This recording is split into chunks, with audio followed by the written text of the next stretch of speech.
Patay sa pamamaril ang isang lalaki sa Davao City. Posibleng may kaugnayan ng krimen sa kalakaran ng iligal na droga dahil nakuhanan ng biktima ng mga pakete ng shabu. Makibalita tayo kay Sheila Vergara Rubio ng GMA Davao.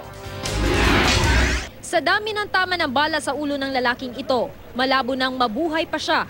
Nakita ang duguan niyang bangkay sa kanto ng Sarfield at JP Laurel Avenue sa Davao City kagabi. Sa pagsiyasat ng soko sa bangkay ng hindi pa nakikilalang biktima, nakakuha sila ng maraming pakete ng shabu. May nakuha ring malaking halaga ng pera sa bag ng biktima. Paniwala ng barangay chairman sa lugar, may katransaksyon lang sa iligal na droga ang biktima sa lugar dahil walang nakakakilala sa kanya. Nani sa ikan transaksyon diri, dapita sa akong area. Pwede ni mabot diri kung wala, nya daghan kay sagdala na shabu. Inaalam pa ng pulisya ang pagkakakilanlan ng biktima pati na ang mga posibleng tumumba sa kanya. Inaalam din kung sino ang posibleng katransaksyon nito. And we think na kini siya, ang motibo ani is unsihan sa ilahang grupo kay gani. Nata information nga nakuha nga allegedly ex-convict daw ning biktima. And kining iyang nahitabo sa iya karon